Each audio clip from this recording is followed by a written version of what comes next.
Graça e paz, amados de Deus, estamos aí para mais um vídeo, desta série História da Filosofia Cristã.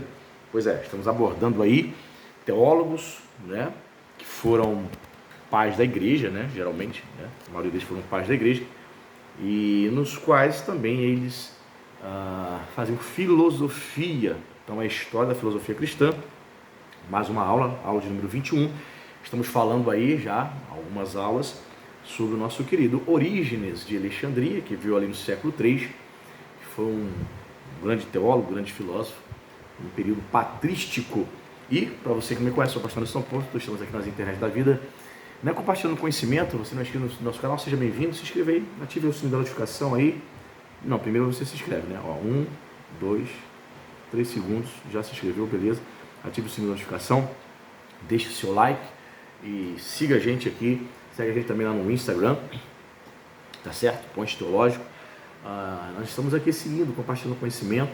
Estamos usando como livro texto esta obra aqui sensacional da Vozes, História da Filosofia Cristã, com Philotheus Boynard e Etienne Gilson, que é conhecido como um dos maiores filósofos, escritores, especialistas em Tomás de Aquino do século XX, pra você ter uma noção. E estamos falando sobre Orígenes, e a parte aqui que ele está falando sobre Orígenes está comentando sobre as principais doutrinas, os principais ensinamentos de Orígenes, citando muito a obra chamada Tratado sobre os Princípios, que é essa obra aqui, Orígenes, essa aqui é o número 30 da coleção patrística da Paulo, sensacional. Vou fazer ainda review, chegou para mim esses dias, e ele vem falando, o que pensava Orígenes sobre vários assuntos, sobre o livre-arbítrio, sobre o mundo espiritual, sobre anjos. Então ele está trazendo aqui um resumo. Hoje é a aula de número 21, estamos seguindo aí nessa série. E se você deseja ajudar o nosso canal, tem várias maneiras. Primeiro é dando o seu like aí, fazendo seu comentário, compartilhando esse vídeo aí com outros amigos, grupinho de WhatsApp, Facebook, dos seus estudos aí. Isso, compartilha aí para que outras pessoas possam conhecer o canal também, se inscrever, tá certo? E outra maneira de você nos ajudar diretamente é se tornar nosso apoiador. Aqui embaixo nos comentários tem o link do Apoia-se. Você vai entrar lá na plataforma, a partir de R$5 mensagem você vai se tornar um apoiador desse canal, tá certo? E fazendo isso, 5, 10, 15, dentro das suas possibilidades. A gente colocou um valor bem pequenininho, mas a maioria de nós sabemos que R$5 hoje é difícil até fazer um lanche, Mas enfim, se você pode só com essa quantidade, com esse valor, eu vou ficar grato. Fazendo isso, eu vou colocar você, no nosso grupo de WhatsApp da família Point, que não é grupo para debates teológicos, nada disso. É um grupo onde a gente fala sobre os lançamentos, as promoções teológicas e etc. Quando nós batermos a meta financeira que você vai ver aí na plataforma, nós vamos começar a sortear livro de teologia mensalmente para os apoiadores, tá certo? Então vamos seguindo aí. Para quem tem o livro, estou na página 67, onde vai falar sobre a existência do livre-arbítrio, se prova pela especulação e pela experiência. Então, se te perguntarem se Orígenes era monergista, usando o anacronismo, se ele era calvinista, não é. Então vamos ver o que diz aqui, Há uma ordem hierárquica nas criaturas, a qual se manifesta através dos seus movimentos. No grau ínfimo desta hierarquia encontram-se os seres dotados de movimentos puramente passivos, seguindo-se-lhes os seres providos de movimentos mais ativos, e finalmente os seres que se movem livremente. Alguns seres movem-se por influências exclusivamente externas. São os que carecem de alma e de natureza ativa, e por isso se movem de maneira puramente passiva, tais como as pedras e todos os corpos em geral. Outros se movem em virtude de um princípio interno, isto é, de uma natureza ativa ou alma, tais como as plantas e certos metais, magnetos. Tais seres movem-se de dentro para fora. Ainda outros se movem de dentro para fora, mas guiados por representações da fantasia. É o que se dá com os animais que se movem de si mesmos. O quarto grupo, o mais elevado de todos, consta das criaturas racionais, que se movem por si mesmas. Quer dizer, por determinação própria. Logo, os que afirmam ser o homem incapaz de agir por decisão própria, negam-lhe a natureza racional, equiparando-o ao animal. Se ligou aqui? Rapaz, eu tô aqui com o meu lábio aqui, cortadinho por causa do tempo, né? Agora eu fiz isso aqui, doeu tudo, tem que passar manteiga de cacau. Mas enfim, você percebeu o que ele quis dizer aqui? O homem tem livre-arbítrio. Negar isto, negar esta responsabilidade, negar esta capacidade de decisão própria do homem, segundo Orígenes, que era um gênio, sim, ele era, embora eu discorde de muitos posicionamentos dele, ele diz que dizer que o homem não tem livre-arbítrio é o mesmo que dizer que ele é um animal. Está lá naquelas primeiras 3 categorias que ele descreveu aqui: animais, plantas, pedras, né? A obra em geral da criação. Ele diz que a diferença do homem para o restante da obra da criação é que o homem é um ser racional. E justamente por ser racional, por ser um ser pensante, ele necessariamente precisa ter livre-arbítrio. Caso você negue isso, caso você seja um calvinista, um monergista, ele diz, né, que o nosso querido Orígenes, caso você negue isso, você está se equiparando a um animal. Vamos ver o que continua dizendo aqui. Ó.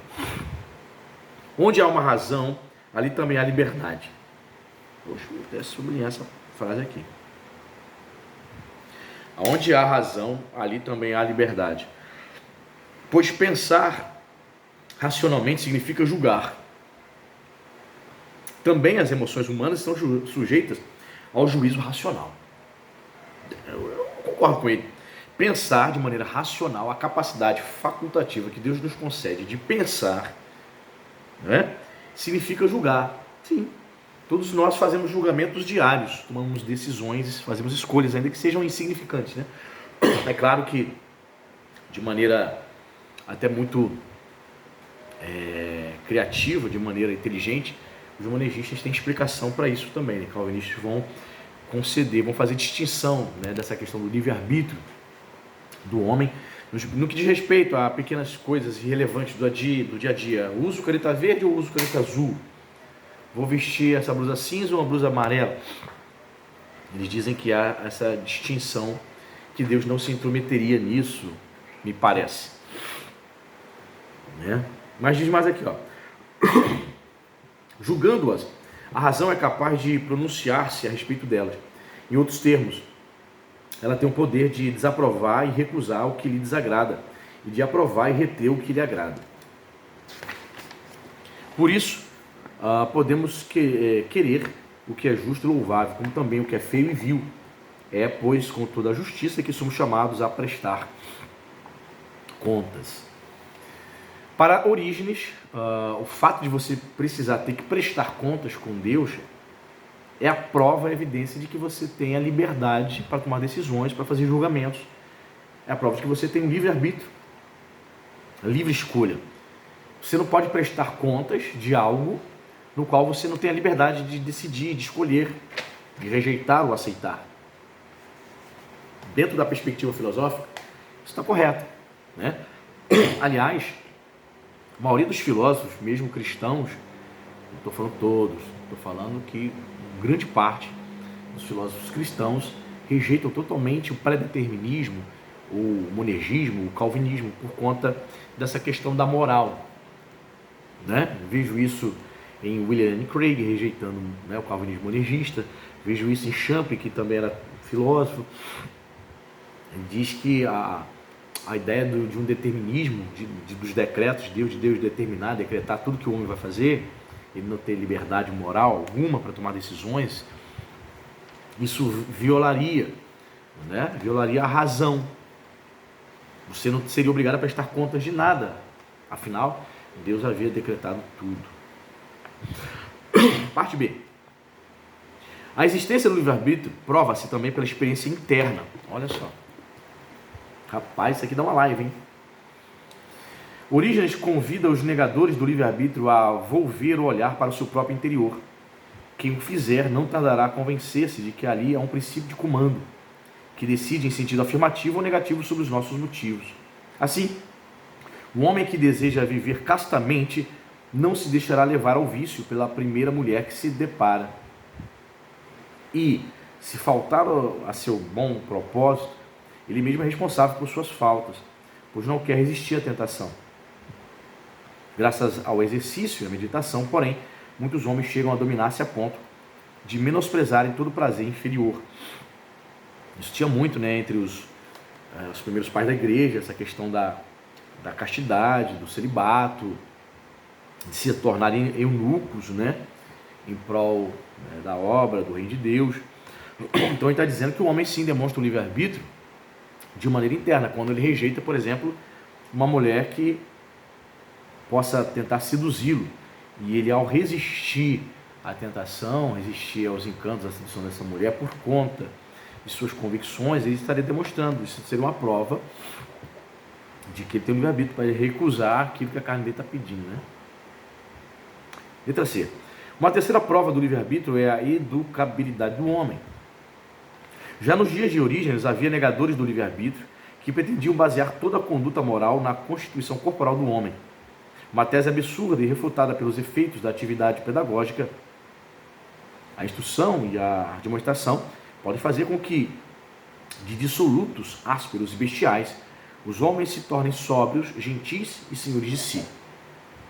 Acontece até que tais homens se tornem melhores do que os outros, possuidores de uma índole mais feliz. Por outro lado, pode observar-se que, sob a influência de más companhias, certos homens se deixam arrastar às piores infâmias. Nem mesmo a idade madura encontra-se a salvo de tais perigos. Todos esses fatos seriam inexplicáveis se o caráter e o agir humano fossem determinados pela constituição corporal, né? Então ele talvez aqui já esteja comparando não somente homens cristãos, mas homens que não conhecem a palavra, né? De que esses homens são influenciáveis, né? Se houvesse, na concepção deles, se houvesse uma determinação da constituição corporal, digamos, Deus decretasse que todos os homens devem viver em santidade, ele diz aqui que tais homens não se corromperiam, tais homens não se arrastariam, né, entregando-se ao hedonismo, né, à promiscuidade. Ponto 2. É pelo livre-arbítrio que se explica a desigualdade das criaturas racionais, pois enquanto propriedade criatural, ele participa da mutabilidade essencial de todo ser criado. Pegou? Não? Vamos repetir, ó. É pelo livre-arbítrio que se explica a desigualdade das criaturas racionais. Está falando entre os homens que pensam, né? Pois enquanto propriedade criatural, ele, né, o homem em si, participa da mutabilidade essencial de todo ser criado. Ou seja, as mudanças inerentes ao pensamento, né? A possibilidade, a capacidade do homem pensar, evoluir, progredir, regredir, intelectualmente, espiritualmente, racionalmente, ao longo dos anos, é a prova de que existe um livre-arbítrio. Concordo.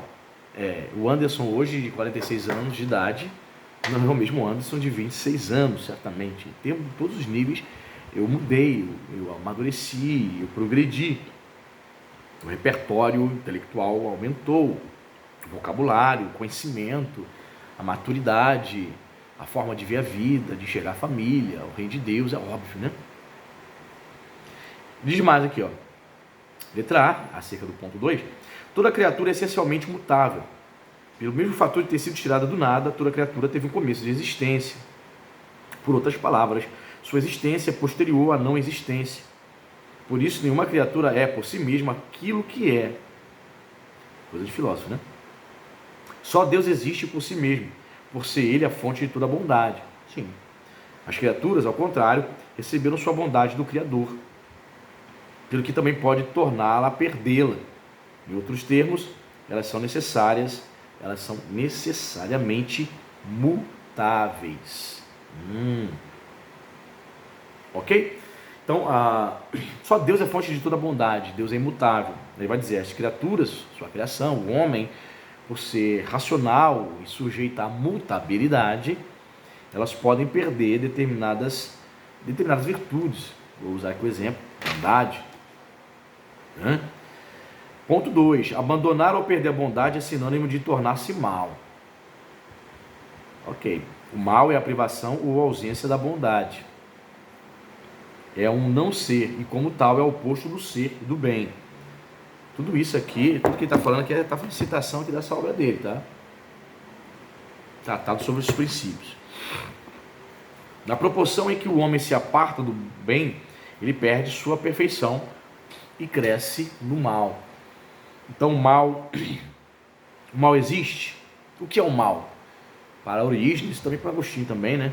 O mal é a privação ou ausência da bondade. Onde a bondade não está presente, o mal ele se manifesta. Ok?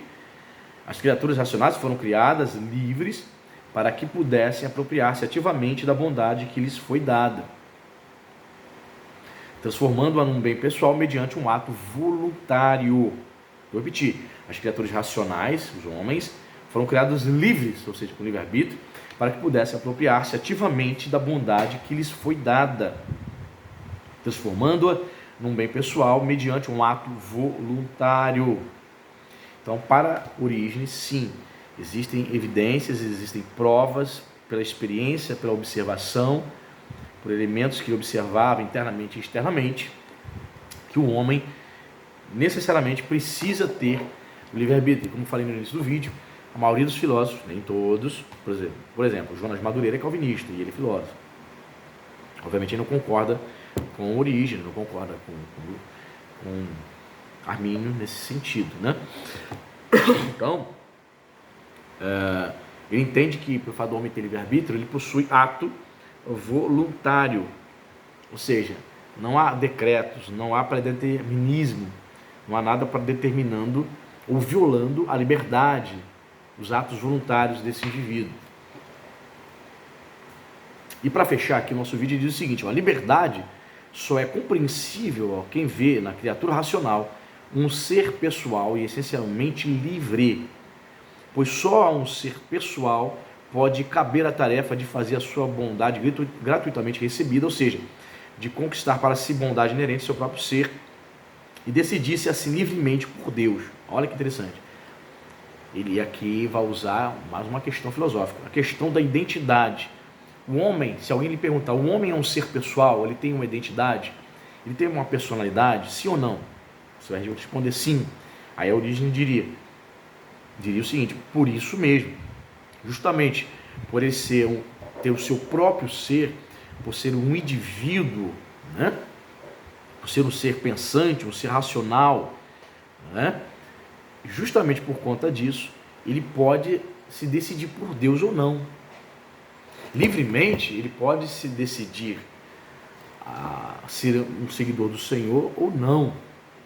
Então ele começa, através da filosofia, ele era filósofo também, a encontrar elementos para comprovar, né, a existência do livre-arbítrio, contrariando monergistas e seguidores do determinismo. E diz mais: as pessoas que faltarem a esta tarefa e deixarem de orientar suas ações pelas diretivas da reta razão irão perdendo gradativamente a perfeição, devido à sua própria negligência ou culpa. Por esta apostasia voluntária, elas perdem sua bondade e tornam-se más. Então, note, ele vai aqui seguir um posicionamento sinergista, ou nos dias de hoje, arminiano, porque ele diz que a partir do momento que o sujeito deixa de viver ou praticar bondade, então a presença da maldade se faz real na vida desse indivíduo. Isso acontece porque ele tomou uma atitude, uma decisão, foi ele que quis. Isso ele dá o nome de apostasia voluntária, até sublinhei aqui. A apostasia voluntária é a prova de que o indivíduo possui livre-arbítrio. Então, curiosamente, né, o monergismo de Agostinho, alguns anos mais tarde, no século V, Orígenes vive no século III, 2 séculos depois, Agostinho, combatendo o pelagianismo, ele vai negar esse posicionamento que está presente aqui em Orígenes, que está presente em outros pais da igreja, e mais tarde em Armínio. Percebe que era algo, não, que era algo comum. Né? Hoje, calvinistas, né, procuram refutar o arminianismo, dizendo, né, que isso que é uma doutrina antibíblica, demoníaca até, mas isso não é uma prerrogativa do arminianismo. Era ensinado pelos pais da igreja também. Assim como a gente vai encontrar também, com certeza, pais da igreja, como o próprio Agostinho, que é o líder que encabeça esse pensamento, né, essa forma de pensar, do monergismo. Então, quando a gente tenta encontrar nomes importantes, proponentes da nossa posição teológica preferida, a gente vai encontrar na patrística, a gente vai encontrar na Idade Antiga, a gente vai encontrar na Era Medieval, com certeza. Por exemplo, o Tomás de Aquino também tinha esse posicionamento. Ele não era monergista, era sinergista também. Tá certo? Muito obrigado. Ficamos por aqui e depois a gente vai seguir mais aí. Estamos ainda tratando de origens, porque ele tem muita coisa para falar. Então, que Deus possa abençoar a sua vida. Compartilhe esse vídeo, compartilhe esse canal, divulgue esse canal. Seja nosso apoiador. A partir de R$5 aí embaixo nos comentários tem o link do Apoia-se, tá certo? Deus abençoe e até a próxima.